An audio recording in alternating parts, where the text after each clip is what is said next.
সবগুলোর অ্যালাইন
জয় পতাকা তুলে সূর্য তরুণ দাও হানাও আলোর পথযাত্রী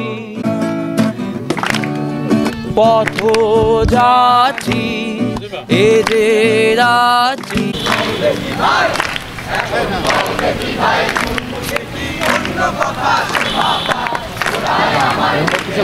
আজকে একটা কালচারাল প্রোগ্রামের মধ্য দিয়ে আমাদের যে শহীদ ভাইদের স্মরণ করতেছি এবং এই দেশবাসীকে আহ্বান জানাচ্ছি আমরা সবাই এক হয়ে এই বর্তমানের যে অত্যাচার নিপীড়ন এবং ডাইরেক্ট যে গুম করা এবং গুলি করা এগুলো বন্ধ করবে, সবাই একসাথে সম্মিলিতভাবে এই দেশকে আমরা রক্ষা করতে এক মিছিলে দাঁড়াবো, এই আহ্বান জানাচ্ছি এই আমাদের প্রোগ্রামের মধ্য দিয়ে।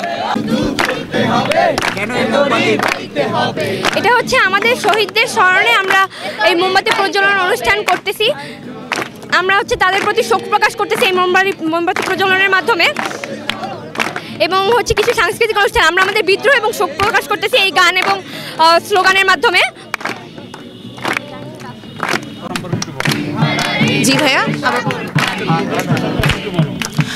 আজকে আমরা সবাই জড়ো হয়েছে এখানে আমাদের যে ছোট বাচ্চাদেরকে, তারপর আমাদের সহপাঠীদেরকে এবং অন্যান্য যারা আছে ভার্সিটির ভাইয়াদেরকে বা সবাইকে নৃশংসভাবে হত্যা করা হয়েছে রাস্তায়। তাদেরকে মানে তাদের সামনে যখন আমাদের আবু সাইদের ভাইয়ের সামনে যখন দাঁড়াইছিল তারা, তখন আবু সাইদ ভাই ভাবছিল যে আমার দেশের যারা আমার সামনে বসে আছে তারা একই ভাত খায়, একই অন্ন খায়, তারা আমার উপরে গুলি করবে না, কিন্তু তাদেরকে বুক পেতে দেওয়ার পরেও তারা গুলি করেছিল। আমরা কেন এই গুলিটা করেছে বা নৃশংসভাবে সবাইকে কেন হেলিকপ্টারে করে একটা 5 বছরের বাচ্চাকে মারা হয়েছে, এই সব কিছুর আমরা হচ্ছে বিচার চাই। আমরা এই সরকারের পতন চাই না, তবে এই সরকার যা করেছে তাতে আমরা মনে করতেছি যে এই সরকারের কোনো মানে অধিকার ছিল না, তাদের পতনের সময় তারা নিজেরাই ডেকে এনেছে। আর আমরা বিনা বিচারে যাদেরকে মানে আটক করা হয়েছে তাদের মুক্তি চাই। আজকে আমাদের প্রোগ্রাম হচ্ছে গিয়ে বেলস থেকে শহীদ মিনার পর্যন্ত আমরা হচ্ছে গিয়ে মোমবাতি উত্তোলন করলাম, মানে মোমবাতি তাদেরকে হচ্ছে শহীদের আগস্ট মাসে শহীদের স্মরণে আমরা হচ্ছে মোমবাতি জ্বালিয়েছি। আর কিছু হালকা যেন গান আমরা যেন শহীদ যারা হয়েছে তাদেরকে মনে করতে পারি। আর হচ্ছে এই তো